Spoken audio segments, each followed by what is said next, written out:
भारत माता की। भारत माता की। ಕರ್ನಾಟಕದ ಸಮಸ್ತ ಜನತೆಗೆ ನನ್ನ ಕೋಟಿ ಕೋಟಿ ನಮಸ್ಕಾರಗಳು। मंच पर विराजमान पूज्य स्वामी जी, कर्नाटका के गवर्नर श्री थावरचंद गहलोत जी, यहां के लोकप्रिय मुख्यमंत्री श्री बसवराज बोम्मई जी, पूर्व मुख्यमंत्री श्रीमान येदियुरप्पा जी, केंद्रीय मंत्रिमंडल के मेरे सहयोगीगण, राज्य सरकार के मंत्री, सांसदगण, विधायकगण, अन्य सभी महानुभाव और विशाल संख्या में पधारे हुए मेरे प्यारे भाइयों और बहनों,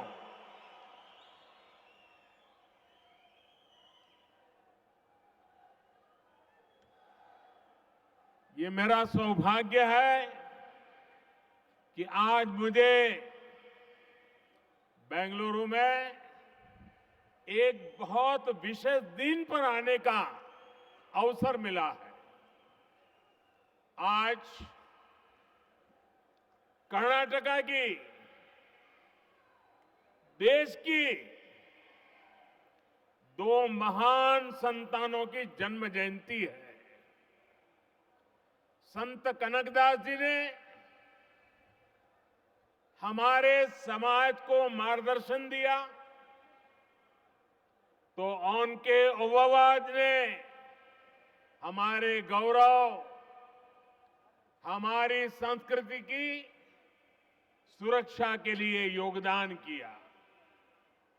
मैं इन दोनों विभूतियों को पुनः एक बार नमन करता हूं।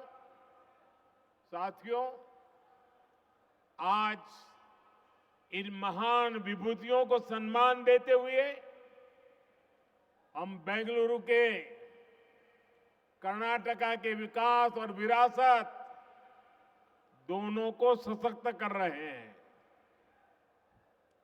आज कर्नाटका को पहली made in India Vande Bharat train मिली। ये ट्रेन चेन्नई, देश की स्टार्टअप कैपिटल बेंगलुरु और धरोहरों के शहर मैसूरू को आपस में जोड़ती है। कर्नाटका के लोगों को अयोध्या, प्रयागराज और काशी के दर्शन कराने वाली भारत गौरव काशी दर्शन ट्रेन, इसकी भी आज शुरुआत हुई है। आज केम्पेगौड़ा इंटरनेशनल एयरपोर्ट के दूसरे टर्मिनल का भी उद्घाटन हुआ है। मैंने सोशल मीडिया पर एयरपोर्ट के नए टर्मिनल की कुछ तस्वीरें पोस्ट की थी और आज वहां जाकर लगा कि नया टर्मिनल तस्वीरों में जितना सुंदर दिख रहा है, उससे भी ज्यादा भव्य है, आधुनिक है। ये बेंगलुरु के लोगों की बहुत पुरानी मांग थी, जो अब हमारी सरकार पूरा कर रही है। साथियों, मुझे नाड़ प्रभु केम्पेगौड़ा जी की 108 फीट की प्रतिमा के अनावरण और उनके जलाभिषेक का भी अवसर मिला। नाड़ प्रभु केम्पेगौड़ा की ये विशाल प्रतिमा हमें भविष्य के बेंगलुरु, भविष्य के भारत के लिए निरंतर समर्पित भाव से मेहनत करने की प्रेरणा देगी। भाई और बहनों, ये मेरा सौभाग्य है कि आज पूज्य स्वामी जी ने जिस प्रकार से आशीर्वाद दिए, जिस प्रकार से भावना प्रकट की, मैं हृदय से उनका आभार व्यक्त करता हूं।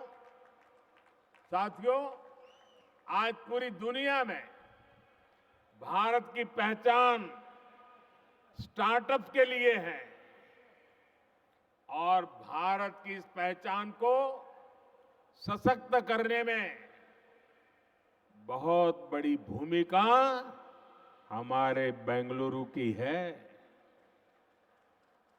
स्टार्टअप सिर्फ एक कंपनी भर नहीं होता, स्टार्टअप एक जज्बा होता है, कुछ नया करने का जज्बा, कुछ हटकर के सोचने का जज्बा। स्टार्टअप एक विश्वास होता है हर उस चुनौती के समाधान का जो देश के सामने है। इसलिए बेंगलुरु एक स्टार्टअप स्पिरिट का प्रतिनिधित्व करता है। यही स्टार्टअप स्पिरिट आज दुनिया में भारत को एक अलग लीग में खड़ा करती है। भाई और बहनों, आज यहां जो कार्यक्रम हो रहा है, ये भी बेंगलुरु की इसी युवा स्पिरिट का प्रतिबिंब है। आज शुरू हुई वंदे भारत एक्सप्रेस भी सिर्फ एक नई ट्रेन नहीं है, बल्कि ये नए भारत की नई पहचान है। 21वीं सदी में भारत की रेलवे कैसी होगी, ये उसकी झलक है।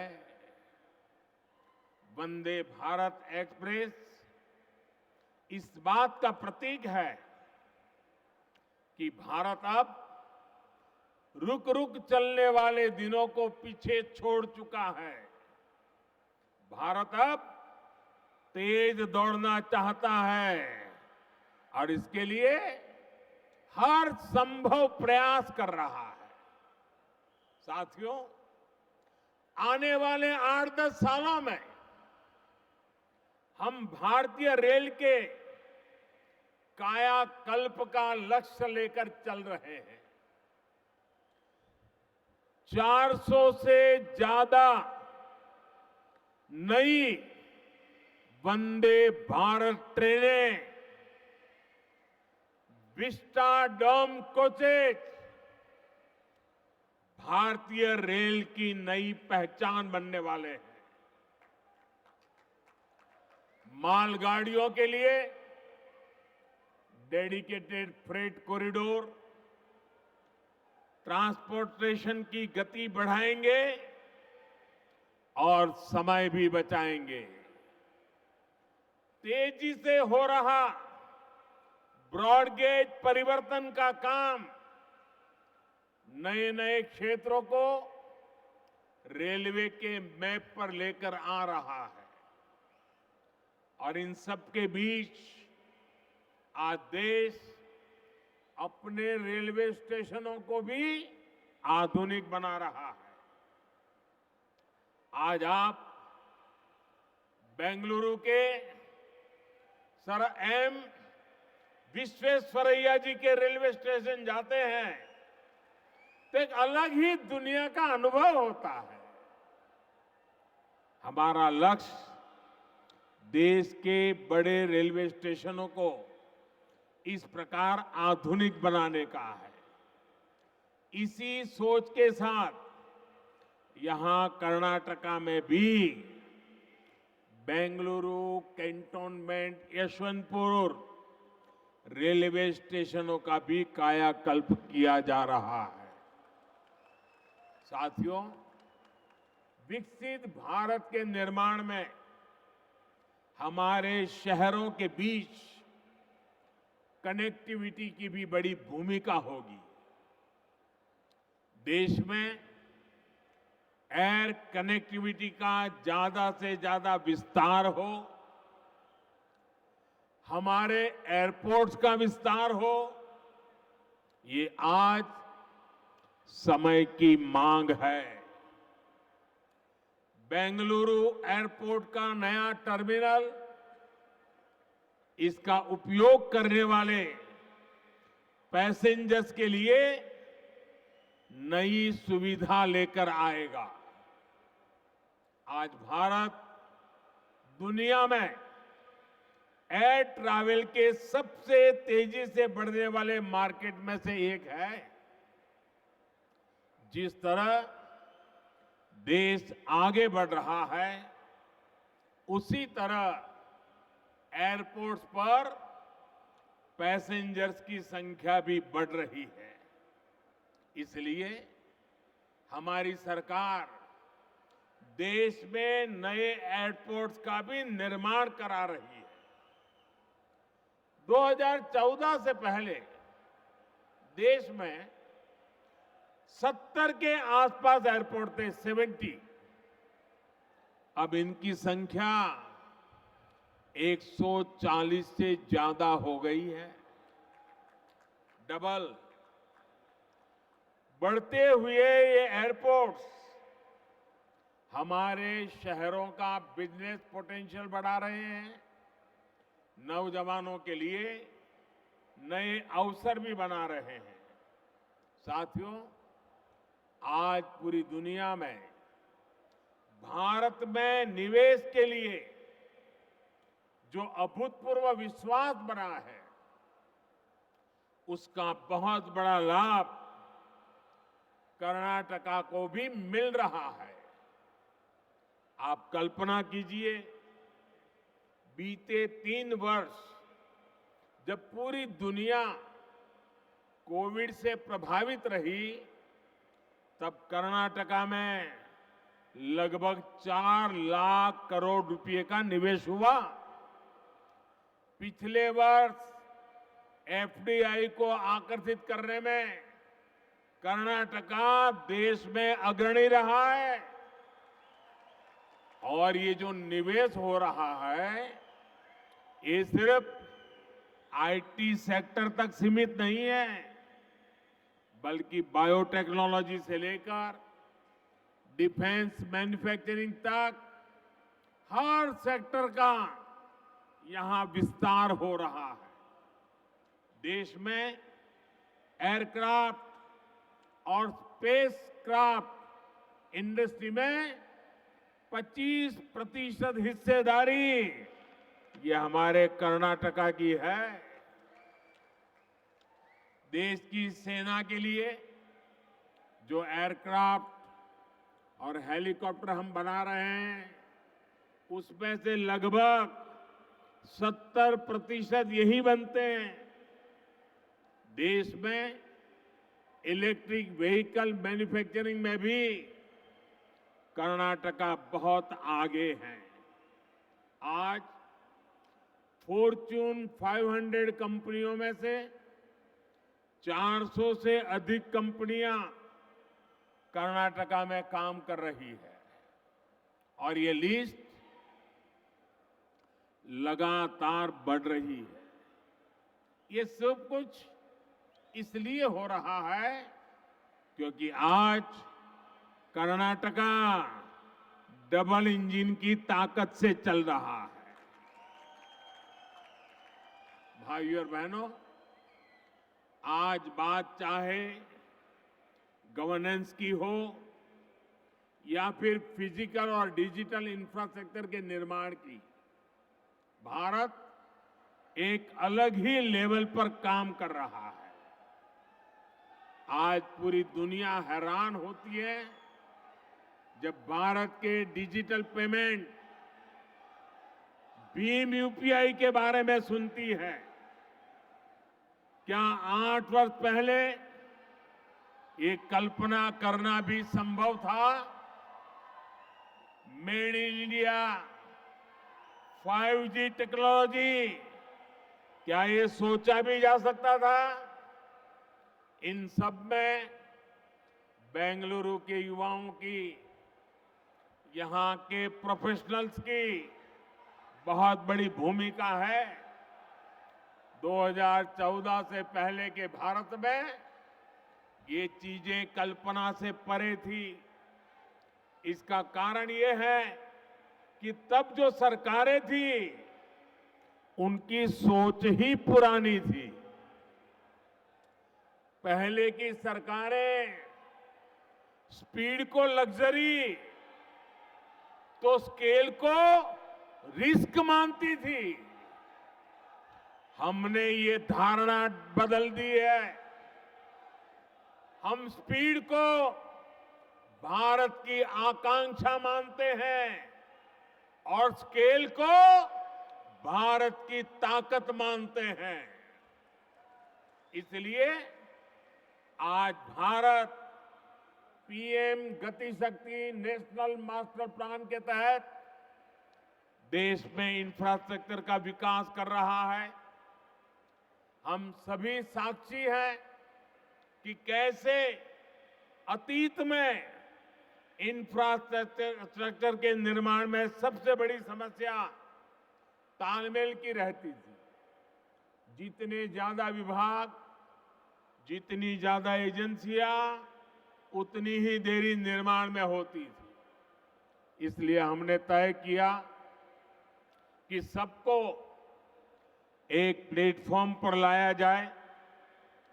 आज पीएम गति शक्ति नेशनल मास्टर प्लान के तहत 1500 से ज्यादा लेयर्स भी हैं। डेटा विभिन्न एजेंसियों को सीधे उपलब्ध हो रहा है। आज केंद्र और राज्य सरकारों के दर्जनों मंत्रालय, दर्जनों विभाग इस प्लेटफॉर्म से जुड़ चुके हैं। आज देश नेशनल इंफ्रास्ट्रक्चर पाइपलाइन के तहत इंफ्रा पर लगभग 110 लाख करोड़ रुपए के निवेश का लक्ष्य लेकर चल रहा है। देश में ट्रांसपोर्ट के हर माध्यम एक दूसरे से जुड़े, एक दूसरे को सपोर्ट करें। इसके लिए देश का बल, पूरी ताकत मल्टी मॉडल इंफ्रास्ट्रक्चर पर है। कुछ समय पहले ही देश ने नेशनल लॉजिस्टिक पॉलिसी भी लॉन्च की है। ये पॉलिसी देश में ट्रांसपोर्टेशन का खर्च कम करने, ट्रांसपोर्टेशन को इनोवेटिव बनाने में मदद करेगी। साथियों, भारत को विकसित बनाने के लिए फिजिकल इंफ्रास्ट्रक्चर के साथ ही देश के सोशल इंफ्रास्ट्रक्चर का भी मजबूत होना उतना ही आवश्यक है। मुझे खुशी है कि कर्नाटका की डबल इंजन सरकार सोशल इंफ्रा पर भी उतना ही ध्यान दे रही है। बीते 8 वर्षों में देश में गरीबों के लिए 3.5 करोड़ घर बनाए गए हैं। यहां कर्नाटका में भी गरीबों के लिए 8 लाख से ज्यादा पक्के घरों को स्वीकृति दी गई है। जल जीवन मिशन के तहत सिर्फ 3 वर्षों में ही देश में 7 करोड़ से अधिक घरों में पाइप से पानी की सुविधा पहुंचाई गई है। कर्नाटका के भी 30 लाख से ज्यादा ग्रामीण परिवारों तक पहली बार पाइप से पानी पहुंचा है। आयुष्मान भारत योजना के तहत देश के 4 करोड़ गरीबों को अस्पताल में मुफ्त इलाज मिला है। कर्नाटका के भी 30 लाख से अधिक गरीब मरीजों ने ये योजना का लाभ लिया है। मुझे खुशी है कि इन सुविधाओं के सबसे अधिक लाभार्थी हमारी माताएं हैं, हमारी बहनें हैं, हमारी बेटियां हैं। भाइयों और बहनों, आज देश में छोटे किसान हो, छोटे व्यापारी हो, फिशरमैन हो, रेहड़ी पटरी ठेले वाले हो, ऐसे करोड़ों लोग पहली बार देश के विकास की मुख्य धारा से जुड़ रहे हैं। पीएम किसान सम्मान निधि के तहत देश के 10 करोड़ से अधिक किसानों के बैंक खातों में लगभग 2.25 लाख करोड़ रुपए ट्रांसफर किए गए हैं। कर्नाटका के भी 55 लाख से ज्यादा छोटे किसानों को लगभग 11,000 करोड़ रुपए मिल चुके हैं। पीएम स्वनिधि के तहत देश के 40 लाख से अधिक रेहड़ी पटरी ठेले वाले भाई बहनों को आर्थिक मदद मिली है। इसका लाभ कर्नाटका के भी 2 लाख से ज्यादा स्ट्रीट वेंडर्स को हुआ है। साथियों, इस बार 15 अगस्त को लाल किले से मैंने अपने देश की विरासत पर गर्व की बात कही थी। हमारी ये विरासत सांस्कृतिक भी है, आध्यात्मिक भी है। आज भारत गौरव रेल देश के आस्था और आध्यात्म के स्थलों को जोड़ने के साथ ही एक भारत श्रेष्ठ भारत की भावना को भी मजबूत कर रही है। इस वर्ष अब तक देश के अलग अलग हिस्सों के लिए इस ट्रेन की 9 यात्राएं पूरी हो चुकी हैं। शिरडी मंदिर हो, श्री रामायण यात्रा हो, दिव्य काशी यात्रा हो, ऐसी सभी ट्रेनों का यात्रियों को बहुत सुखद अनुभव रहा। आज कर्नाटका से काशी, अयोध्या और प्रयागराज के लिए यात्रा शुरू हुई है। इससे कर्नाटका के लोगों को काशी, अयोध्या के दर्शन करने में मदद मिलेगी। भाइयों और बहनों, भगवत भक्ति और सामाजिक शक्ति से कैसे समाज को जोड़ा जा सकता है, इसकी प्रेरणा हमें संत कनकदास जी से भी मिलती है। एक तरफ उन्होंने कृष्ण भक्ति का रास्ता चुना और दूसरी तरफ कुल कुल कुल वेंदु होड़े दाड़दिरी कहकर उन्होंने जाति के आधार पर भेदभाव को खत्म करने का संदेश दिया। आज पूरी दुनिया में मिलेट्स यानी मोटे अनाज के महत्व को लेकर के चर्चा हो रही है। संत कनकदास जी ने उस दौर में ही मिलेट का महत्व स्थापित कर दिया था। उनकी रचना थी राम धान्य चरिते।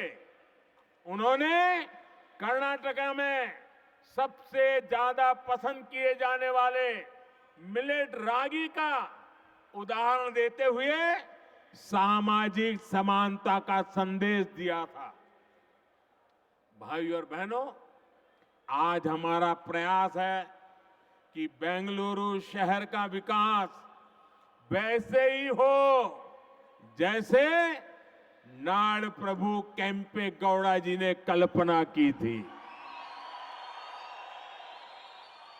इस शहर की बसावट यहां के लोगों को केम्पे गौड़ा जी की महान देन है। इस बसावट में उन्होंने जिन बारीकियों का ख्याल रखा है वो अद्भुत अद्वितीय है। सदियों पहले उन्होंने बेंगलुरु के लोगों के लिए कॉमर्स, कल्चर और कन्वीनियंस की योजना तैयार कर दी थी। उनकी दूरदृष्टि का फायदा आज भी बेंगलुरु के लोगों को मिल रहा है। आज व्यापार, कारोबार, उसके रूप रंग भले ही बदल गए हो, लेकिन पेटे आज भी बेंगलुरु की कॉमर्शियल लाइफलाइन बना हुआ है। नाड़ प्रभु केम्पे गौड़ा जी का बेंगलुरु की संस्कृति को भी समृद्ध करने में अहम योगदान है। यहां का मशहूर गवि गंगाधरेश्वर मंदिर हो या बसवनगुड़ी इलाके के मंदिर, इनके जरिए केम्पे गौड़ा जी ने बेंगलुरु की सांस्कृतिक चेतना को हमेशा के लिए जीवंत बना दिया। बेंगलुरु शहर के लोग इस शहर की ऐसी बेमिसाल बसावट के लिए केम्पे गौड़ा जी के हमेशा आभारी रहेंगे। साथियों, बेंगलुरु अंतर्राष्ट्रीय शहर है। इसे हमें अपनी विरासत को संवारते हुए आधुनिक इंफ्रास्ट्रक्चर से समृद्ध करना है। ये सबका प्रयास से ही संभव है। एक बार फिर आप सभी को नए प्रोजेक्ट के लिए मैं बहुत बहुत बधाई देता हूं। पूज्य संतगण ने आकर के आशीर्वाद दिए, मैं उनका आभार व्यक्त करता हूं। और इतनी बड़ी तादाद में उमंग और उत्साह से भरे हुए कर्नाटका के नौजवान, कर्नाटक की माताएं बहनें, यहां का किसान हमें आशीर्वाद दे रहा है। मैं हृदय से आपका बहुत बहुत आभार व्यक्त करता हूं। धन्यवाद।